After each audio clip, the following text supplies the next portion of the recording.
എന്താ വിശേഷം? അപ്പ അറിഞ്ഞില്ലേ? ഈ വിദ്വേഷ പ്രചാരകർക്ക് ഏറ്റവും കൂടുതൽ പ്രോത്സാഹനം കൊടുക്കുന്നത് ആരാണ്? വെള്ളാപ്പള്ളി ആരാണ് കേരള രാഷ്ട്രീയത്തിൽ മുന്നണികൾ, അവരുടെ വകുപ്പുകൾ, അതിലൊക്കെ ഇടപെടാൻ അദ്ദേഹത്തിനുള്ള അധികാരവും അവകാശവും എന്താണ്? എനിക്ക് അറിയാൻ മേലാത്തോണ്ട് ചോദിക്കുക. നമുക്ക് മനസ്സിലാവില്ല. അപ്പൊ നിങ്ങൾ പറയും SNDP എന്ന മഹാപ്രസ്ഥാനത്തിന്റെ സെക്രട്ടറി, SNDP എന്ന മഹാപ്രസ്ഥാനത്തിന്റെ സെക്രട്ടറി ഈ ഇതിലേക്ക് മാത്രമേ UDF വരുമ്പോ മാത്രമേ ഇവർ പറഞ്ഞു വരുന്നത്. അതാണ് ഞാൻ പറഞ്ഞത്, മുറ്റത്തെ കിണർ നടപ്പില്ല. മുറ്റത്തെ കിണറിന് ഇടതുപക്ഷത്ത് വരുമ്പോൾ ആ ഇടതുപക്ഷത്ത് ഏത് സമുദായക്കാരാണ് മന്ത്രി, അത് വേണം ഇത് വേണമെന്നോ, പേഴ്സണൽ സ്റ്റാഫിൽ ആര് വേണം, എത്ര, ഈ കണക്കുകളൊന്നും ചോദിക്കുന്നില്ലല്ലോ. അപ്പൊ ഇതിനകത്ത് എന്തോ ചുറ്റിക്കളി ഉണ്ടല്ലോ. എന്ത് ചുറ്റിക്കളി? ഒരു ചുറ്റിക്കളി ഇല്ലല്ലേ? ശരി, UDF വരികയാണെങ്കിൽ ഇവന്മാരെല്ലാവരും വരുന്നു, എന്നിട്ട് അതിലിത്ര പോരാ, ഇതിൽ ഇത്ര പോരാ. എന്നാൽ ഇവരൊക്കെ നിന്ന സ്റ്റാൻഡ് എങ്ങനെ? ഇവർ പിന്തുണയിലാണോ എന്നതെങ്കിൽ തിരക്കിടില്ല. ശരിയായിട്ട് അടുപ്പിൽ ഊതാൻ അറിയോ നിനക്ക്? എന്താണ് അതിന്റെ യോഗ്യത? പാടുവിട്ടിക്കരുത്. ഇതൊക്കെ ഇവർ ചോദിക്കുന്നത് എന്തിനാണ്? ഈ നാട് ഈ BJP-ക്കാരന് വേണ്ടി മറ്റു ഉത്തരേന്ത്യൻ സ്റ്റേറ്റിനെ പോലെ ഈ കേരളത്തിനെ ആക്കി തീർക്കുന്ന പ്രവൃത്തികളാണ് ഇവർ ഈ ചെയ്തുകൊണ്ടിരിക്കുന്നത്. ഒരു നാട് ഭരിക്കാൻ വലിയ കഴിവൊന്നും വേണ്ട, പക്ഷെ ഒരു നാട് മുടിക്കാൻ കഴിവ് വേണം. ഇപ്പൊ വെള്ളാപ്പള്ളി എന്താ SNDP-ന്റെ ആ സാധനമൊക്കെ ഹൈക്കോടതി എടുത്ത് കളഞ്ഞു എന്നാണ് കേട്ടത്. അയാളെ വീട്ടിലേക്ക് മൈക്കും കുന്തും പിടിച്ച് നിങ്ങൾ ചെല്ലുകയാണ്. ഇയാൾ പറയുന്നത് വിഷമാണെന്ന് നിങ്ങൾക്ക് അറിയാം. ആ വിഷം പണ്ട് പത്രമാണ് എഡിറ്റ് ചെയ്തിട്ടൊക്കെയാണ് കൊടുക്കല്. ഇന്ന് അതല്ല, നേരെ ലൈവാണ്. ഈ ബ്ലഡി ഫൂളുമായിട്ടുള്ള കൂട്ടുകെട്ട് നിങ്ങൾക്ക് അത്ര നല്ലത്. നിങ്ങൾ ചാനലിൽ നോക്കി, നിങ്ങൾ ഏറ്റവും കൂടുതൽ വർഗീയത പറയാൻ സാധ്യതയുള്ള ആളെ പിറകിലാണ് നിങ്ങൾ പോവുക. രാവിലെ തന്നെ വിളിക്കുക അത്തരം ആളുകളെ. എന്താ വേറെ ആരും തട്ടിക്കൊണ്ടുപോകാതിരിക്കാൻ? അവരെ കൊണ്ട് അവിടെ ഇരുത്തി 4 വർഗീയത പറയിപ്പിച്ചാലേ നിങ്ങളെ ചാനലിൽ എന്തുണ്ടാവുള്ളൂ? കൂടുതൽ പ്രേക്ഷകരെ കിട്ടുള്ളൂ. മനുഷ്യനെ നാണം കെടുത്താനായിട്ട് ഓരോ കോമാളി വേഷോട്ടോണ്ട് ഇറങ്ങിയിരിക്കുക. അപ്പൊ ഈ വെറുപ്പും വിദ്വേഷമൊക്കെ മാറണമെങ്കിൽ ഒരു മുഖ്യമന്ത്രിയോ ഒരു ഭരണാധികാരിയോ മാത്രം വിചാരിച്ചാൽ പോരാ. നമ്മളെ സ്റ്റേറ്റിലെ ഈ നമ്മൾ പറഞ്ഞ പോലുള്ള ഏറ്റവും വലിയ ഈ മാധ്യമങ്ങൾ എന്ത് കൊടുക്കണം, എന്തൊക്കെ കൊടുക്കണ്ട, അത് ഓരോ എഡിറ്റോറിയൽ ബോഡി നിങ്ങളൊരു സ്ട്രോങ് തീരുമാനത്തെ ഞങ്ങളെ ചാനൽ ഈ എന്താണ് വിദേശം പറയുന്നവനെ ഒരു സ്പേസും കൊടുക്കില്ല എന്ന് തീരുമാനിച്ചാൽ, അങ്ങനെ എല്ലാവരും തീരുമാനിച്ചാൽ തീരുന്ന പ്രശ്നമേ ഉള്ളൂ. വൈകുന്നേരമായ കുറേ സംഖ്യകൾ ഇങ്ങനെ ഇരിക്കുക, ഇരുന്നിട്ട് എന്താ പറയണത്? 1500 കൊല്ലം മുമ്പ് മരിച്ചുപോയ ഒരു പ്രത്യേക സമുദായത്തിന്റെ പ്രവാചകൻ, അയാൾ എത്ര പെണ്ണ് കെട്ടി, എന്ന് കെട്ടി, ഏത് കെട്ടി, ഇവരൊരു 5-8 എണ്ണം ഇതിങ്ങനെ ഇത് സംസാരിക്കാം. ഈ ഗവൺമെന്റിനെ ഓഡിറ്റ് ചെയ്യണേലും വിമർശിക്കുന്നതിലും ഒക്കെ നിങ്ങളെ മാധ്യമങ്ങളിൽ ചില വ്യക്തികൾ വലിയ പങ്ക് വഹിച്ചിട്ടുണ്ട്. അതിൻ്റെ പേരിൽ വ്യക്തിപരമായി വേട്ടയാടലിന് വിധേയമായിട്ടുണ്ട്. ഈ ഇരിക്കുന്ന ജയശങ്കർ, അതുപോലെ തന്നെ ഗോപകുമാർ സാറ്, ഇവരൊക്കെ വളരെ കറക്റ്റീവായി ഇടപെടൽ നടത്തിയ ഒച്ച വെച്ചുകൊണ്ട് കാര്യമില്ല. കാണേണ്ടത് ഞങ്ങൾ കാണും, പരിശോധിക്കേണ്ടത് ഞങ്ങൾ പരിശോധിക്കും. ലെവലേശം ഈ ഗവൺമെന്റ് അപ്പോൾ അവരൊക്കെ ഉണ്ടാക്കിയ, അതായത് ഇവരൊക്കെ ഒരു കൃത്യമായ രീതിയിൽ സർക്കാരിൻ്റെ തോന്നിവാസങ്ങളെ ജനങ്ങൾക്കിടയിൽ നിഷ്പക്ഷ ഫ്രെയിമിൽ നിന്ന് അവതരിപ്പിച്ചതൊക്കെ ഈ തെരഞ്ഞെടുപ്പ് ഫലത്തെ സ്വാധീനിച്ചിട്ടുണ്ട്. ഈ പാർട്ടിക്കാരെയും ഭരണക്കാരെയും നേതാക്കന്മാരെയൊക്കെ ഞങ്ങൾ എത്ര കണ്ടതാണ്. പക്ഷേ നമ്മളിപ്പോൾ പറഞ്ഞതുപോലെ ഈ വെറുപ്പും വിദ്വേഷവും പറയുന്നത് നിർത്തണമെങ്കിൽ നമ്മൾ ആരും വിചാരിച്ചിട്ട് കാര്യമില്ല. ഈ മാധ്യമങ്ങൾ ഒന്നടങ്കം നിങ്ങൾക്കൊരു അസോസിയേഷൻ വേണം, പക്ഷെ നിങ്ങൾ മത്സരത്തിലാണ്, നിങ്ങൾ പരസ്പരം മത്സരിക്കുകയാണ്. അവിടെയാണ് അതിൻ്റെ പ്രശ്നം.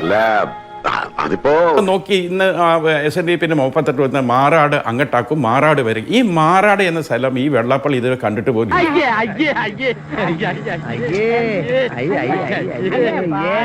എവിടെ സ്ഥിതി ചെയ്യുന്നത്? ആ നാട്ടിൽ ജീവിതത്തിൽ അയാൾ പോയിട്ടുണ്ടാവില്ല. ചുരുക്കി പറഞ്ഞ നാട്ടുകാരുടെ മുമ്പിൽ ഒന്ന് ഷൈൻ ചെയ്യാൻ വേണ്ടി മാറാട് വിഷയത്തെ എന്താണ് അമർച്ച ചെയ്യുകയും അവിടെ സമാധാനം കൊണ്ടുവരികയും ചെയ്ത പാർട്ടികളിൽ ഒന്നാണ് മുസ്ലിം ലീഗ്. എല്ലാവർക്കും അറിയുന്ന കാര്യമാണ്.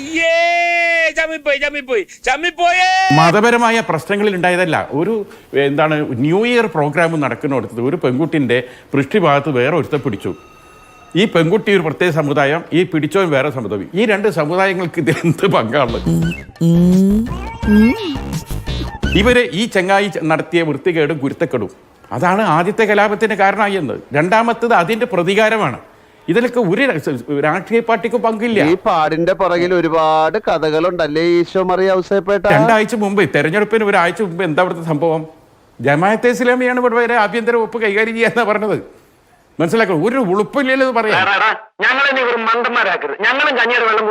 കാലം തുടങ്ങി, എല്ലാവരും തുടങ്ങി ഇത് ഇങ്ങനെ പറഞ്ഞു, അതിങ്ങനെ പറഞ്ഞുകൊണ്ടേ ഉണ്ട്. ആൾക്കാർക്ക് ഈ ജമാഅത്തെ ഇസ്ലാമി എന്ന് പറഞ്ഞാൽ ഇതെന്താ സാധ്യം? ഇപ്പൊ തെക്കൻ കേരളത്തിലെ പലരും എന്നെ വിളിച്ചു ചോദിക്കുന്നുണ്ട്, ഈ ജമാഅത്തെ ഇസ്ലാമിക്കാർ കളരിപ്പയറ്റും അതേമാതിരി തന്നെ ഈ കരാട്ടിങ് കുൻഫൊക്കെ പഠിച്ചോല്ലോ. മര്യാദയ്ക്ക് ഒരു മുണ്ട് മടക്കി കുത്തി ഉടുക്കാൻ പോലുള്ള ധൈര്യം ഇല്ലാത്തവരാണ്. അങ്ങനെ ഉണ്ടല്ലോ, ഒരു ചെറിയ ഒരു ബഹളം കേട്ടാൽ അവിടെ നിൽക്കാത്തവരവർ. അവരുടെ എണ്ണ എത്ര എന്ന് നമുക്കറിയാം.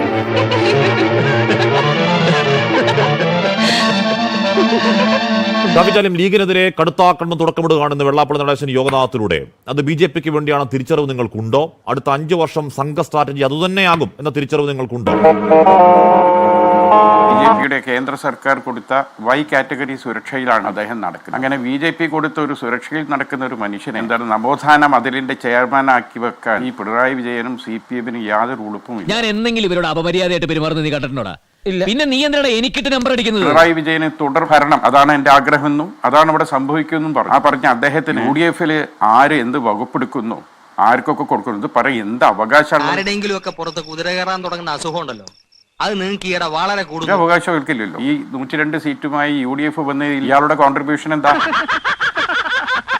നിങ്ങളുടെ ഈ വിജയത്തിൽ ഒരു പങ്കു വഹിക്കാത്ത ആളുകൾ പറയാണ് ഈ വകുപ്പ് അവർക്ക് കൊടുക്കരുത്, ആ വകുപ്പ് ഇപ്പോൾ അതൊക്കെ ഇവർക്ക് എന്ത് അധികാരമുള്ളത്? എന്റെ അവസ്ഥ പിന്നെ എന്താവൂടോ?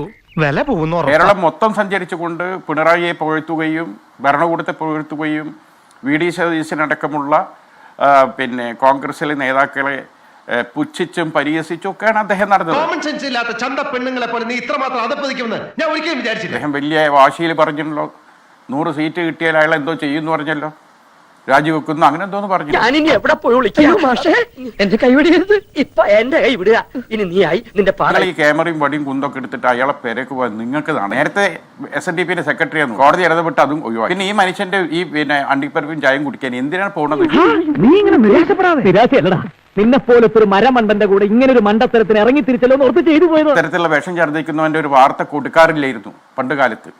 ഇന്ന് ഏറ്റവും തീവ്രമായി ഈ മതവിദ്വേഷം വിളിച്ചു പറയുന്നവർ ആരാണോ അവനെയാണ് നിങ്ങൾക്ക് സുബൈക്ക് വിളിക്കണം. അയാൾ ഇതര സമുദായത്തെ കുറിച്ച് ചീത്ത പറയാൻ വരുമ്പോൾ അന്നേരം നിങ്ങളാണ് ആക്ട് ചെയ്യണം. നിങ്ങൾ ഈ കണ്ട ഇതര സമുദായങ്ങൾക്കെതിരെ തോന്നിയാസം വിളിച്ചു പറയണമൊന്നും കൊടുക്കാൻ ഞങ്ങൾക്ക് കഴിയില്ല എന്ന് നിങ്ങളെ മാധ്യമ സമൂഹം പറയണം. പറഞ്ഞാൽ അവിടെ നിൽക്കും. ഞാൻ നിങ്ങൾക്ക് പറഞ്ഞാൽ അത് കൊടുക്കാൻ ആളുണ്ടാവില്ല എന്നുള്ള തോന്നൽ വന്നാൽ അത് നിർത്തുള്ളൂ.